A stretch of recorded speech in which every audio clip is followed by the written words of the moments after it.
இந்த ஒரு பாவத்தை நமக்கே தெரியாம நம்ம தினமும் செஞ்சுட்டு இருக்கோம். ஈவன் 5 நேரம் தொழுகையை பேணி தொழுறவங்களா இருந்தாலும் சரி, ஷைத்தான் இந்த வீடியோ உங்களை பார்க்க விட மாட்டான். ஏன்னா இந்த பாவம் நின்றுச்சுன்னா ஷைத்தான் கதறி கதறி அழுவான். சோ இன்னைக்கு நம்ம இந்த பாவத்தை எல்லாருக்கும் தெரியப்படுத்தி ஷைத்தான கதற விடுறோம். இன்ஷால்லா வாங்க. ஒரு முறை நபி ஸல்லல்லாஹு அலைஹி வஸல்லம் அவங்க சஹாபாக்கள்கிட்ட கேக்குறாங்க, உங்களுக்கு கீபத்னா என்னன்னு தெரியுமா?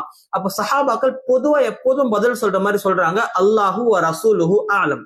அப்ப நபி ஸல்லல்லாஹு அலைஹி வஸல்லம் சொல்றாங்க, உங்களுடைய சகோதரருக்கு பின்னாடி அவர் எந்த விஷயத்தை விரும்ப மாட்டாரோ அந்த விஷயத்தை நீங்க மத்தவங்க கிட்ட பேசுறதுக்கு பெயர் தான் கீபத்னு சொல்றாங்க.